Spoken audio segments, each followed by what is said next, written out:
अस्सलाम वालेकुम dear second year class के स्टूडेंट आज इस वीडियो लेक्चर्स में हम मैथमेटिक्स की यूनिट 2 की एक्सरसाइज 2.4 करेंगे।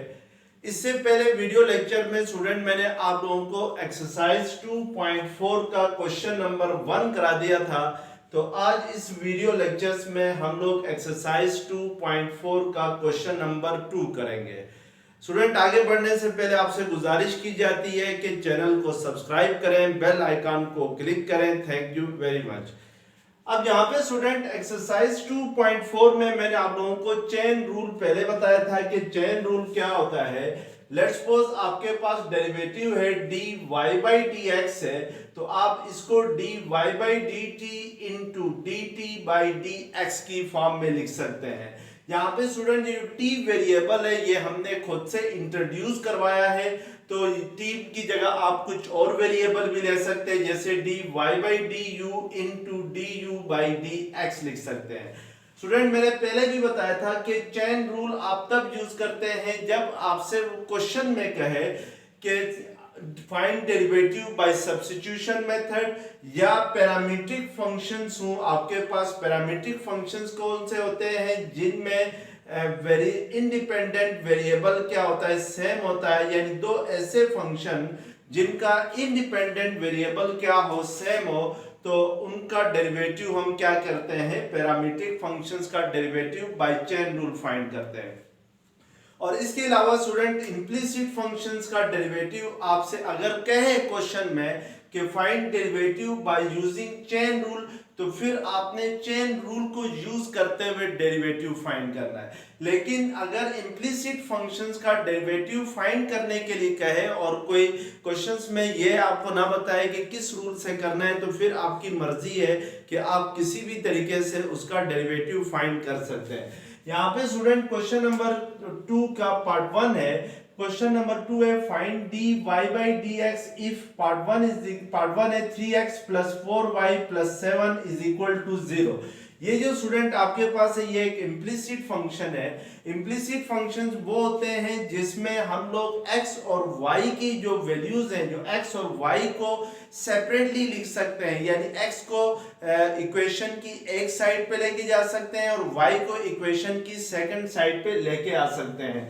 तो इनको हम इम्प्लिसिट फंक्शन कहते हैं। और x और y की वैल्यूज को अगर हम सेपरेट ना कर सकते हो किसी इक्वेशन या फंक्शंस के अंदर, तो फिर वो फंक्शन जो होता है वो आपके पास एक्सप्लिसिट फंक्शन होता है। तो यहाँ पे स्टूडेंट ये आपके पास इम्प्लिसिट फंक्शन है, आपसे जस्ट वो कह रहा है कि फाइंड dy बाई dx। अब आपको यहाँ पे चेन रूल की उसने बॉन्डिंग नहीं की हुई है कि आपने इसको चेन रूल से इसका डेरिवेटिव फाइंड करना है, तो हमने just dy by dx find करना है। तो हम taking derivative with respect to x on both side, यानी taking d by dx means derivative with respect to x होता है।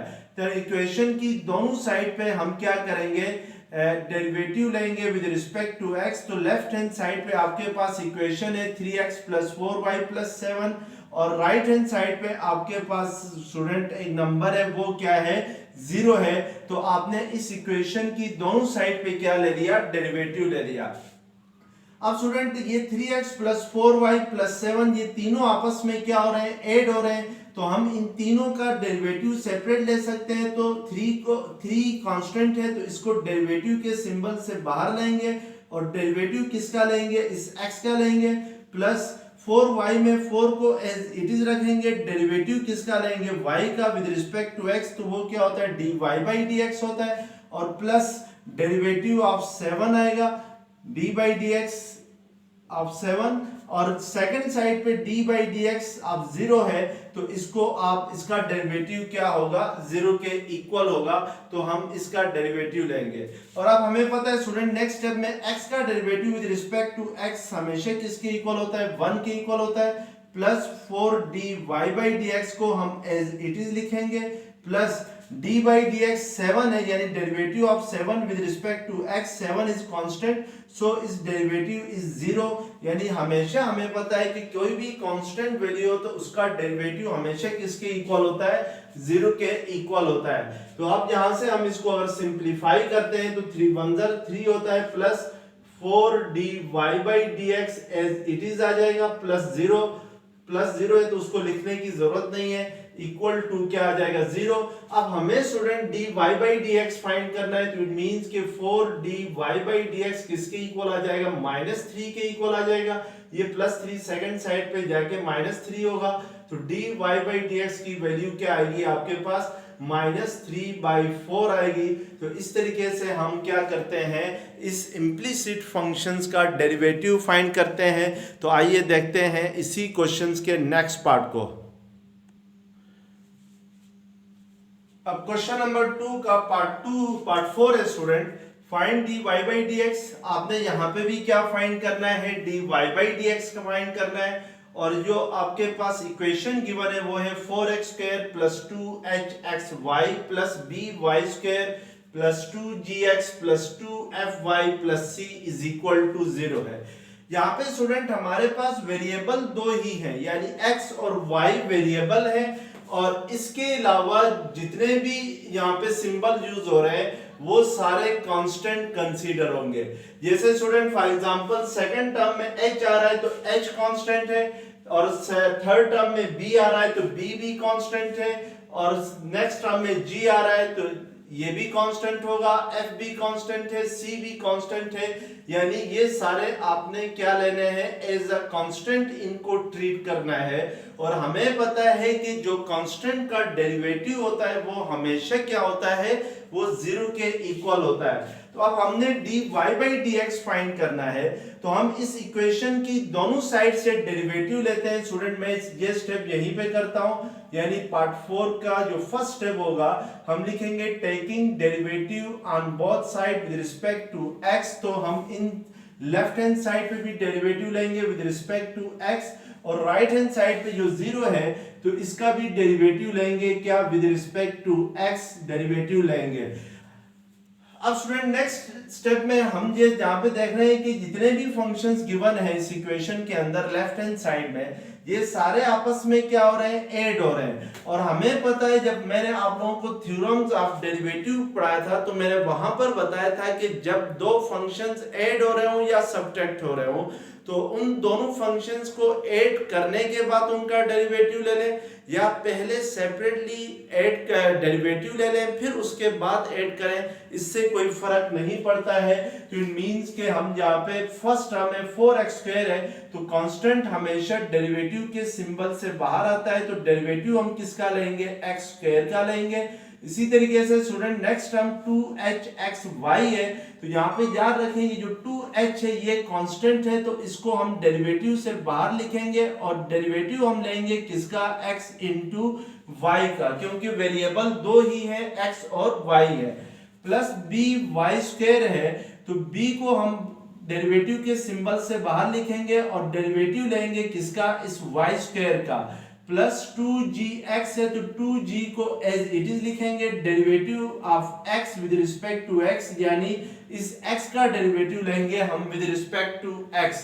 प्लस इसी तरीके से नेक्स्ट टर्म आपके पास है 2fy है तो 2f को हम एज इट इज लिखेंगे, डेरिवेटिव लेंगे y का with respect to x। And last term आपके पास c है तो c का डेरिवेटिव आप विद रिस्पेक्ट टू x लेंगे।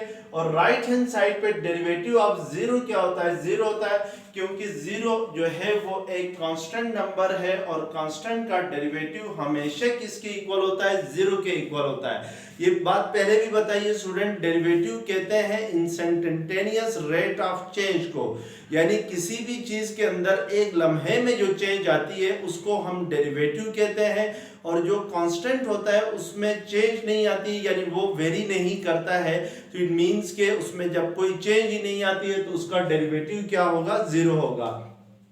अब हम 1 by 1 इनका डेरिवेटिव लेते हैं तो यहाँ पे स्टूडेंट हमने पावर लॉ का यूज करना है। पावर लॉ हमारे पास होता था derivative of x power n, अगर कोई फंक्शन इस फॉर्म में है x पावर n की फॉर्म में है तो इसका डेरिवेटिव होता है n into x power n minus 1 होता है। या स्टूडेंट अगर इसको मैं जनरलाइज फॉर्म में लिखूं इस पावर लॉ को, यानी ये मैंने एक पर्टिकुलर एग्जांपल ली है x पावर n में, तो मैं अगर इसको जनरलाइज फॉर्म में लिखूं तो ये इस तरह होगा कि derivative of f of x power n, तो इसका डेरिवेटिव होता है n into F of x power n minus 1 into derivative of f of x, यानी पहले हम जो पावर है उसका डेरिवेटिव लेते हैं, उसके बाद फिर जो बेस है जो f ऑफ x है उसका डेरिवेटिव लेते हैं। तो इस तरीके से हम इसको जो पावर लॉ है उसकी जनरलाइज फॉर्म ये बनती है। अब स्टूडेंट हमारे पास जो फर्स्ट टर्म में जो डेरिवेटिव लेना है हमने x स्क्वायर का, तो x स्क्वायर का डेरिवेटिव होगा 2x, यानी x पावर n की फॉर्म में लिखा हुआ है, तो 2 स्टार्टिंग में आ जाएगा और x की पावर में 1 माइनस करेंगे, यानी 2 माइनस 1 करते हैं तो 1 होता है। इसी तरीके से सेकंड टर्म के अंदर देखें 2h को एज इट इज रहने देंगे, हमने डेरिवेटिव लेना है x इंटू वाई का, तो derivative of x into y लेने के लिए आपने प्रोडक्ट लॉ का यूज करना है, यानी अगर कोई function f of x into g of x की फॉर्म में लिखा हुआ है तो हम पहले स्टूडेंट एक फंक्शन को एज इट इज रहने देते हैं। लेट्स सपोज यहां पर हम f ऑफ x को एज इट इज रहने देते हैं, डेरिवेटिव लेते हैं किसका, g ऑफ x का, फिर प्लस करके g ऑफ x को एज इट इज रहने देते हैं, डेरिवेटिव लेते हैं किसका, f ऑफ x का डेरिवेटिव लेते हैं। तो ये आपके पास क्या था, प्रोडक्ट लॉ था। तो इट मींस कि यहाँ पे दो फंक्शन है, एक x है सेकंड y है। मैं लेट्स सपोज x को एज इट इज रहने देता हूँ, y का derivative with respect to x लेता हूँ, तो ये आपके पास क्या होगा, dy बाई dx होगा, प्लस करके अब पहले मैंने x को एज इट इज रहने दिया है और y का डेरिवेटिव लिया है, अब y को एज इट इज रहने दूंगा और x का derivative with respect to x हम लेंगे, तो derivative of x with respect to x ये इस फॉर्म में इसको लिखेंगे। नेक्स्ट स्टेप में स्टूडेंट आपके पास है b into derivative of y square है, यानी आपने इस वाई स्क्वायर का डेरिवेटिव लेना है, तो प्लस b को एज इट इज रखेंगे। अब हमने यहाँ पे स्टूडेंट ये पावर लॉ यूज करना है। लेट्स सपोज इस f ऑफ x की जगह आपके पास y है और ये जो पावर n है इसकी जगह 2 है, तो हम क्या लिखते हैं, पहले पावर का डेरिवेटिव लेते हैं, तो पावर का डेरिवेटिव क्या होता है, n into F of x power n minus 1 होता है। तो यहाँ पे n की जगह 2 है, तो 2 इंटू वाई पावर 2 माइनस 1 होगा, into derivative of f of x होता है, यानी बेस का डेरिवेटिव होता है, जो गिवन फंक्शन है जो बेस में है उसका डेरिवेटिव लेते हैं। तो f ऑफ x की जगह यहाँ पे क्या है, y है, तो into derivative of y with respect to x होगा। तो ये 2 इंटू वाई पावर 2 माइनस 1 किसके इक्वल होता है, 1 के ही इक्वल होता है, तो इसको लिखने की जरूरत नहीं है। नेक्स्ट फंक्शन स्टूडेंट आपके पास है 2g into derivative of x with respect to x किसके इक्वल होगा, 1 के इक्वल होगा, इसको हम 1 लिखेंगे, derivative of x with respect to x को, प्लस 2f को एज इट इज रहने देंगे और इस derivative of y with respect to x को आप क्या लिखेंगे, dy बाई dx लिखेंगे, plus derivative of last term जो है derivative of c with respect to x है, तो यहाँ पे c जो है वो एक कांस्टेंट फंक्शन है और कांस्टेंट का डेरिवेटिव हमेशा किसके इक्वल होता है, 0 के इक्वल होता है। तो ये आपके पास क्या होगा, प्लस 0 इज इक्वल टू क्या आ जाएगा, 0 आ जाएगा। तो इस तरीके से आपने क्या लेना है, इस फंक्शंस का डेरिवेटिव लेना है। और अब आपने स्टूडेंट क्वेश्चन में उसने कहा हुआ है कि फाइंड dy बाई dx, आपने dy बाई dx फाइंड करना है, तो अभी आपके पास dy बाई dx नहीं आया है, तो इसको सिंपलीफाई करके हम dy बाई dx की वैल्यू फाइंड करते हैं। तो ये 4 2 क्या होगा, 8x प्लस, अब अगर मैं ये ब्रैकेट हटाता हूं, ये ब्रैकेट रिमूव करता हूं, तो ये 2h इस टर्म के साथ भी मल्टीप्लाई होगा और इसके साथ भी मल्टीप्लाई होगा, तो ये 2hx dy बाई dx होगा। जब इस टर्म के साथ मल्टीप्लाई होगा तो प्लस, अब ये 2h इसके साथ मल्टीप्लाई होगा तो 2hy, और यहाँ पे derivative of x with respect to x किसके इक्वल होता है, 1 के इक्वल होता है, तो हम ये इसकी जगह क्या लिख देंगे, 1 लिख देंगे, प्लस ये 2by dy बाई dx होगा। और इसी तरीके से नेक्स्ट टर्म में 2g आएगा, क्योंकि 2g को 1 से मल्टीप्लाई करें तो 1 ही आता है, plus 2f dy by dx आ जाएगा। और इक्वल टू क्या आ जाएगा, 0 आ जाएगा, प्लस 0 को लिखने की जरूरत नहीं है। अब स्टूडेंट आप ना dy बाई डी एक्स यहाँ पर है, उसमें जिन टर्म में dy बाई डी एक्स है उनमें से dy बाई डी एक्स को कॉमन लेना है। सेकंड टर्म में dy बाई डी एक्स है, इस टर्म में dy बाई डी एक्स है और इस लास्ट टर्म में dy बाई डी एक्स है। तो इन सब टर्म में हम dy बाई डी एक्स को क्या लेंगे, कॉमन लेंगे। तो यहाँ पे क्या रह जाएगा आपके पास 2hx रह जाएगा, तो इसको यहाँ पे लिखें 2hx प्लस यहाँ पे आपके पास नेक्स्ट 2by रह जाएगा, 2by इस टर्म में, और ये जो 2f into dy by d x, अगर dy by d x common लेते हैं तो आपके पास क्या रह जाएगा, 2f रह जाएगा। और ये जो बाकी टर्म्स जो without dy by d x है, ये वाली टर्म है 8x प्लस 2hy है प्लस 2g है, इनको आप इक्वेशन की दूसरी साइड पे शिफ्ट करें तो 8x यहाँ पे प्लस हो रहा है तो सेकंड साइड पे जाके क्या होगा, माइनस होगा। और इसी तरीके से 2hy, ये 2hy इधर प्लस हो रहा है तो इस साइड पे जाके क्या होगा, माइनस होगा 2hy। और इसी तरीके से ये 2g इस साइड पे प्लस हो रहा है तो इक्वेशन की दूसरी साइड पे जाके क्या होगा, माइनस होगा। तो इस तरीके से हम इसको क्या करेंगे, सिंप्लीफाई करेंगे। अब नेक्स्ट स्टेप में आपने dy by d x find करना है।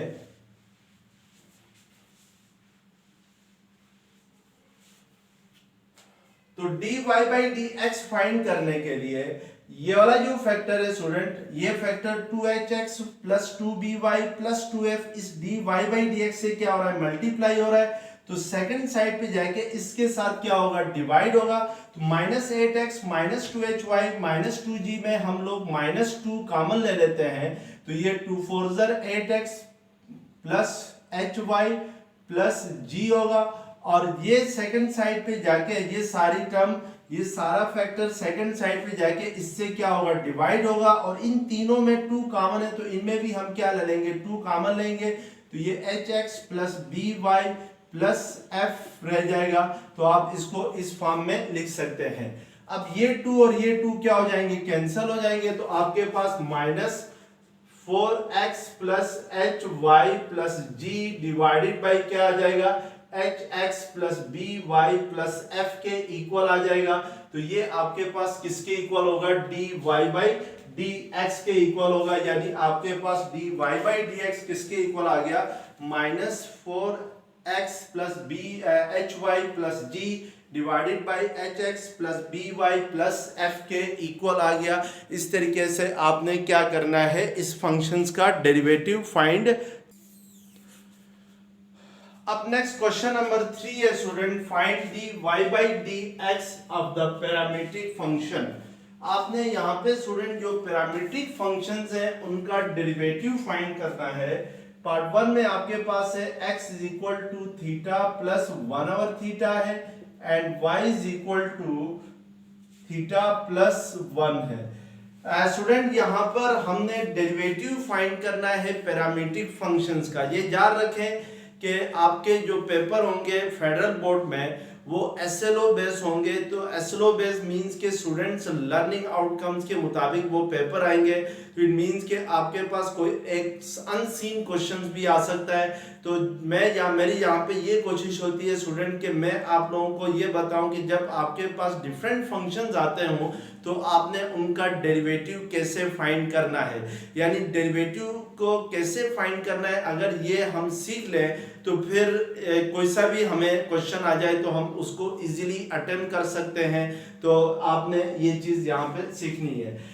तो स्टूडेंट यहाँ पर हमारे पास दो फंक्शन है। फर्स्ट फंक्शन आपके पास है x is equal to theta plus 1/थीटा है and y is equal to theta plus 1 है। ये दोनों फंक्शन जो हैं वो पैरामीट्रिक फंक्शंस होंगे। क्यों पैरामीट्रिक फंक्शंस होंगे?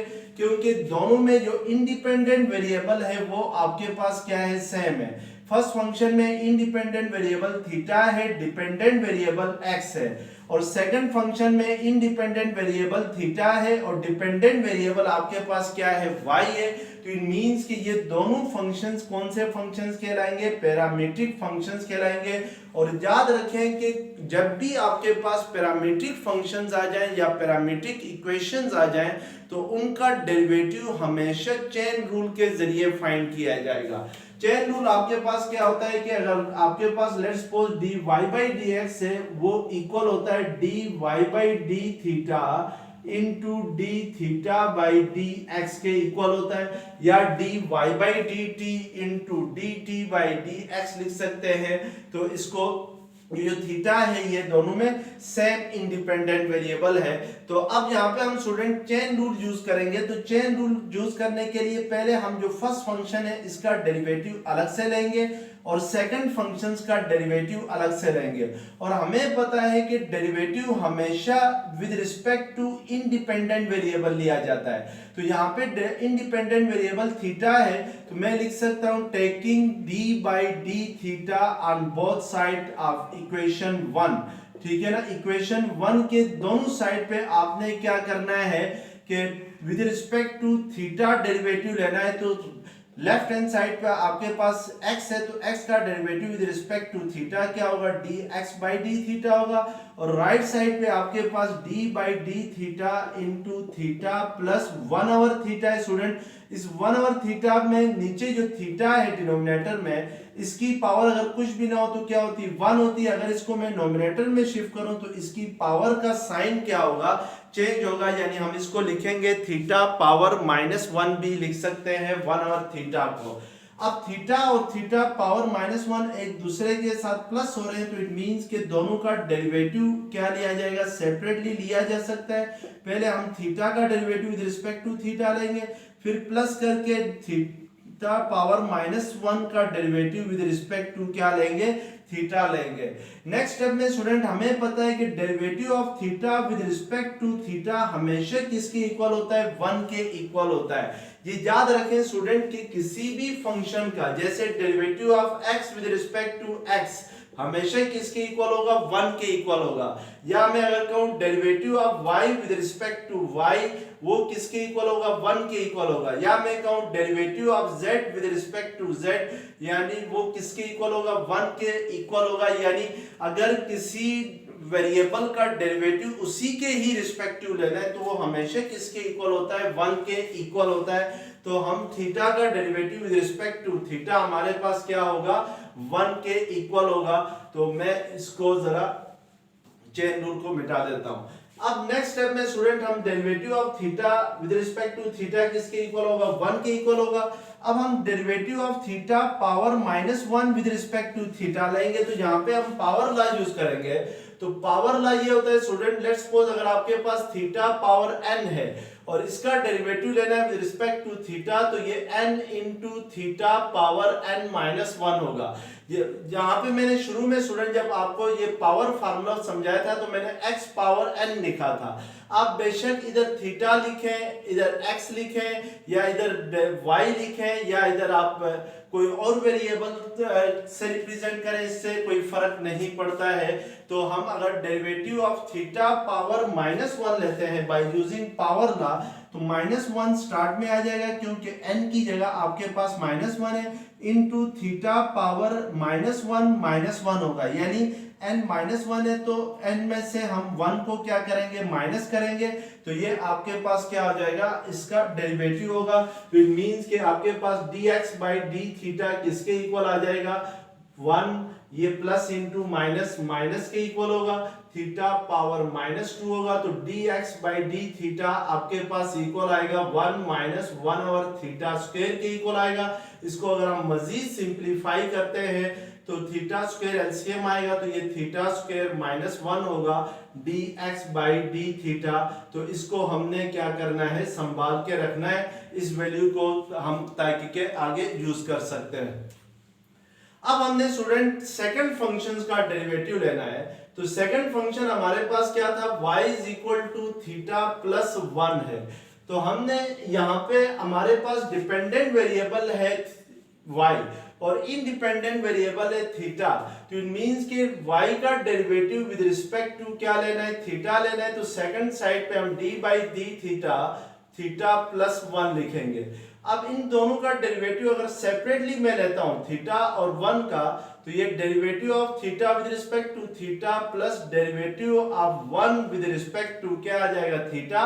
तो थीटा का derivative with respect to theta 1 होता है, प्लस 1 का derivative with respect to theta क्या होगा 0 होगा, क्योंकि कांस्टेंट का डेरिवेटिव हमेशा क्या होता है 0 होता है। तो 1 प्लस 0 किसके इक्वल आ जाएगा 1 के इक्वल आएगा। उसने हमें क्वेश्चन में student dy by dx find करने के लिए बोला है। हमने क्या क्या फाइंड किया है, dx by d थीटा और dy by d theta find किया है। बाय चेन रूल जो dy by dx होता है वो किसके इक्वल होता है, वो इक्वल होता है आपके पास dy by d theta into d theta by d x के इक्वल होता है। यानी हमें हमारे पास अगर d y by d theta आ जाए और d theta by d x आ जाए, तो इन दोनों वैल्यूज को पुट करके हम d y by d x की वैल्यू क्या कर सकते हैं, फाइंड कर सकते हैं। D y by d theta की तो वैल्यू हमारे पास आ गई है, वो क्या है 1 है, जबकि D theta by d x की वैल्यू हमारे पास नहीं है। हमारे पास कौन सी वैल्यू आई है, डी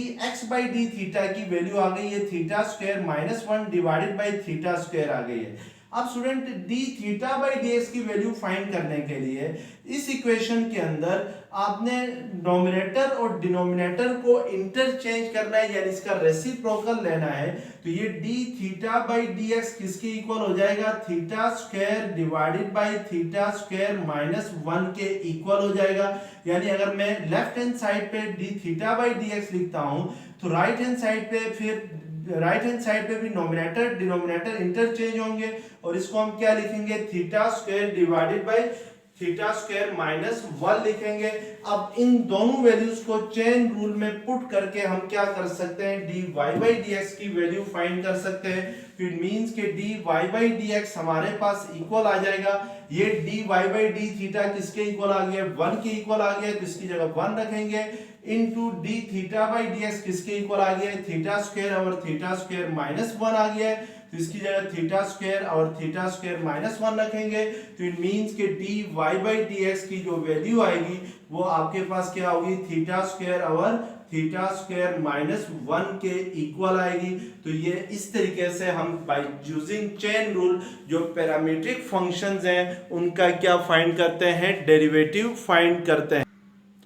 नेक्स्ट इस क्वेश्चन नंबर 3 का पार्ट 2 है, x is equal to a into 1 minus t square और 1 plus t square है, और सेकेंड इक्वेशन है y is equal to 2bt और 1 plus t square है। अब ये दोनों भी स्टूडेंट पैरामीट्रिक इक्वेशन है, क्योंकि दोनों का इंडिपेंडेंट वेरिएबल सेम है और वो क्या है आपके पास t है, दोनों में इंडिपेंडेंट वेरिएबल। पहले मैं स्टूडेंट इस इक्वेशंस का डेरिवेटिव फाइंड करता हूं। जो फर्स्ट इक्वेशन है इसका डेरिवेटिव फाइंड करता हूं with respect to t find करेंगे, क्योंकि अब हमारे पास डेरिवेटिव जो इंडिपेंडेंट वेरिएबल है वो t है, डिपेंडेंट x है, तो ये dx बाई dt होगा, और राइट साइड पे आपके पास d by dt into a into 1 minus T square और 1 प्लस टी स्क्वायर के इक्वल होगा। अब यहाँ पे स्टूडेंट ये जो a है ये आपके पास कांस्टेंट है, तो आप इसको डेरिवेटिव के सिंबल के बाहर लिख सकते हैं, और डेरिवेटिव आप लेंगे किसका, डेरिवेटिव लेंगे 1 माइनस टी स्क्वायर और 1 प्लस टी स्क्वायर का डेरिवेटिव लेंगे विद रिस्पेक्ट टू t। तो इसके लिए आपने लॉ यूज करना है, क्वेश्चन लॉ ऑफ डेरिवेटिव। वो क्या होता है कि अगर आपके पास लेट्स सपोज दो फंक्शन है, एक है f ऑफ x और दूसरा है g ऑफ x, और अगर इन दोनों फंक्शंस का डेरिवेटिव कैसे लेते हैं हम लोग, कि जो डिनोमिनेटर में फंक्शन है g ऑफ x उसका स्क्वायर लेते हैं, और नोमिनेटर में इसको एज इट इज लिखते हैं, और जो नोमिनेटर में फंक्शन है f ऑफ x उसका डेरिवेटिव लेते हैं माइनस। अब f ऑफ x को एज इट इज लिखेंगे, डेरिवेटिव लेंगे किसका, g ऑफ x, यानी जो डिनोमिनेटर में फंक्शन है उसका। तो स्टूडेंट आपको ये रूल्स लाजमी पता होना चाहिए ताकि आप रूल्स को इजीली क्या कर सकते हो। अगर आपको रूल्स पता है डेरिवेटिव कैसे लेते हैं, जब प्रोडक्ट की फॉर्म में हो फंक्शंस तो फिर डेरिवेटिव कैसे लेते हैं, जब डिवीजन की फॉर्म में हो यानी फ्रैक्शनल फॉर्म में हो या क्वोशंट की फॉर्म में हो तो फिर डेरिवेटिव हम कैसे लेते हैं। अगर आपको फिर अगर पावर लॉ क्या होता है, अगर आपको ये रूल्स पता है तो फिर डेरिवेटिव लेना कोई बड़ा मसला नहीं है। तो तो अब यहाँ पे स्टूडेंट 1 माइनस टी स्क्वायर और 1 प्लस टी स्क्वायर आपस में क्या हो रहे हैं, डिवाइड हो रहे हैं। तो हम डिनोमिनेटर में जो फंक्शन है 1 प्लस टी स्क्वायर, इसका स्क्वायर लेंगे तो ये होल स्क्वायर हो जाएगा, यानी जी ऑफ एक्स की जगह आपके पास 1 प्लस टी स्क्वायर है, और इसको नोमिनेटर में एज इट इज लिखेंगे और डेरिवेटिव लेंगे नोमिनेटर वाले फंक्शन का, तो वो आपके पास यहाँ पे क्या है, 1 माइनस टी स्क्वायर है, यानी इस एफ ऑफ एक्स की जगह 1 माइनस टी स्क्वायर है। अब माइनस करके 1 माइनस टी स्क्वायर को एज इट इज लिखेंगे और डेरिवेटिव लेंगे किसका, 1 प्लस टी स्क्वायर का। तो इस तरीके से जब भी दो फंक्शंस डिवाइड हो रहे हो तो हम उनका डेरिवेटिव इस तरीके से लेते हैं। अब इसको सिंपलीफाई करेंगे तो सिंपलीफाई करने से आपके पास क्या आएगा, ये चेक करेंगे तो dx by dt आपके पास इक्वल आ जाएगा 1 plus t square as it is रहेगा। अब ये 1 माइनस टी स्क्वायर है, अब 1 का derivative with respect to t क्या होगा, 0 होगा, क्योंकि 1 कांस्टेंट है। माइनस एज इट इज आएगा, टी स्क्वायर का डेरिवेटिव क्या होगा आपके पास, 2t होगा बाय पावर लॉ। इसी तरीके से -1 माइनस टी स्क्वायर को एज इट इज रहने देंगे और इसका डेरिवेटिव लेंगे 1 प्लस टी स्क्वायर का डेरिवेटिव, तो 1 का डेरिवेटिव 0 आता है इस 1 का, तो उसको लिखने की जरूरत नहीं है। टी स्क्वायर का डेरिवेटिव आपके पास क्या होगा, 2t होगा divided by 1 plus t square whole square as it is आएगा। अब इसको सिंपलीफाई करते हैं तो dx by dt आपके पास इक्वल आता है, ये -2t 1 के साथ मल्टीप्लाई होगा तो -2t क्यूब आ जाएगा, और यहाँ पे स्टूडेंट नेक्स्ट स्टेप में ये 2t जब इस 1 के साथ मल्टीप्लाई होगा तो -2t माइनस माइनस क्या होगा, प्लस 2t क्यूब होगा, और डिनोमिनेटर में आपके पास क्या आएगा, 1 plus t square whole square as it is आएगा। तो इट मींस कि dx by dt आपके पास किसके इक्वल आ गया, ये -2t क्यूब और ये +2t क्यूब क्या हो जाएंगे, कैंसिल हो जाएंगे, और -2t और ये -2t क्या होंगे, -4t होंगे, और डिनोमिनेटर में 1 plus t square whole square as it is आ जाएगा। अब नेक्स्ट स्टेप में स्टूडेंट आपने नेक्स्ट इक्वेशन लेनी है और उसका डेरिवेटिव फाइंड करना है। तो हमारे पास जो नेक्स्ट इक्वेशन है y वाली, वो क्या है, second equation, y is equal to है, y is equal to 2bt divided by 1 plus t square है। तो इसका भी स्टूडेंट अगर हम डेरिवेटिव लेंगे विद रिस्पेक्ट टू t, तो ये दो फंक्शंस हैं, दोनों आपस में क्या हो रहे हैं, डिवाइड हो रहे हैं, तो क्वेश्चन लॉ यूज करेंगे तो 1 plus t square whole square करेंगे डिनोमिनेटर में जो फंक्शन है, इसको नोमिनेटर में एज इट इज लिखेंगे और 2b को डेरिवेटिव के सिंबल से बाहर लिखेंगे। t का derivative with respect to t क्या होता है, 1 होता है। अब माइनस करके अब 2bt को एज इट इज लिखना है आपने, और डेरिवेटिव लेना है 1 प्लस टी स्क्वायर का, तो 1 का डेरिवेटिव 0, टी स्क्वायर का डेरिवेटिव क्या होगा, 2t। अब इसको हम यहाँ पे क्या करेंगे, सिंप्लीफाई करेंगे, तो dy by dt is equal to आएगा 2b, ये 2b इस 1 के साथ मल्टीप्लाई होगा और टी स्क्वायर के साथ भी मल्टीप्लाई होगा। इसी तरीके से ये 2 2 क्या होता है, 4 माइनस 4b टी स्क्वायर के इक्वल होगा, और डिनोमिनेटर में आपके पास क्या आ जाएगा, 1 plus t square whole square के इक्वल आएगा। अब यहां पर अगर हम इसको मजीद सिंप्लीफाई करते हैं तो आपके पास जो नेक्स्ट स्टेप होगा वो ये होगा कि dy by dt इक्वल आ जाएगा, ये 2bt स्क्वायर और ये -4bt स्क्वायर किसके इक्वल होगा, ये आपके पास इक्वल होगा -2bt स्क्वायर के इक्वल होगा, और डिनोमिनेटर में 1 plus t square whole square is it is आ जाएगा। अब स्टूडेंट हमने तो फाइंड करना था, क्वेश्चन में उसने हमसे कहा है कि dy by dx फाइंड करें, यानी हमसे तो dy by dx मांगा है, तो dy by dx इक्वल होता है by chain rule dy by dt into dt by dx के इक्वल होता है। तो dy by dt तो हमारे पास ये आ गया, इन दोनों में स्टूडेंट नोमिनेटर में 2b अगर कॉमन ले लें तो ये 1 माइनस टी स्क्वायर होता है divided by 1 plus t square whole square होगा, into into d t by d x चाहिए, जबकि हमने जो वैल्यू फाइंड की है वो आपके पास क्या है, d x by d T है।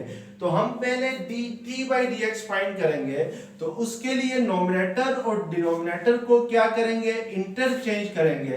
तो हमारे पास यहाँ पे लेफ्ट हैंड साइड पे नोमिनेटर है d x by d T, तो इसको हम लिखेंगे D t by d x लिखेंगे। तो राइट हैंड साइड पे हमारे पास ये होगा 1 plus t square whole square divided by 4t होगा, और ये माइनस का सिंबल एज इट इज आ जाएगा। इसको स्टूडेंट हमने यहाँ पे पुट करना है, तो इसको पुट करने के लिए आपके पास ये क्या होगा, minus 1 plus t square whole square होगा और divided by 4t as it is आ जाएगा। तो ये 1 plus t square whole square और ये 1 plus t square whole square cancel, तो ये 2 1 ज़र 2 2 2 ज़र 4 कैंसल। तो आपके पास नोमिनेटर में रह जाएगा b into 1 minus T square और डिनोमिनेटर में आपके पास ये 2t रह जाएगा। और ये जो माइनस का साइन है इसको हम क्या करेंगे, स्टार्टिंग में लिखेंगे। तो इट मींस के dy बाई dx आपके पास किसके इक्वल आ गया, minus b into 1 minus T square divided by 2t के इक्वल आ गया। तो इस तरीके से हम क्या करते हैं, जो पैरामीट्रिक फंक्शंस होते हैं उसका डेरिवेटिव फाइंड करते हैं। तो अब आपने ये बात अपने जहन में नशीन करनी है कि जब भी पैरामीट्रिक फंक्शंस आ जाएं और आपसे कहे कि डेरिवेटिव फाइंड करें, तो dy बाई dx फाइंड करें, तो आपने कौन सा रूल यूज करना है, चेन रूल का यूज करना है। यानी चेन रूल को यूज करते हुए पैरामीट्रिक फंक्शंस का डेरिवेटिव फाइंड करना है। तो स्टूडेंट अगर ये वीडियो लेक्चर्स पसंद आ गया है तो प्लीज चैनल्स को सब्सक्राइब कीजिएगा, बेल आइकन को क्लिक कीजिएगा। Thank you very much. Allah Hafiz.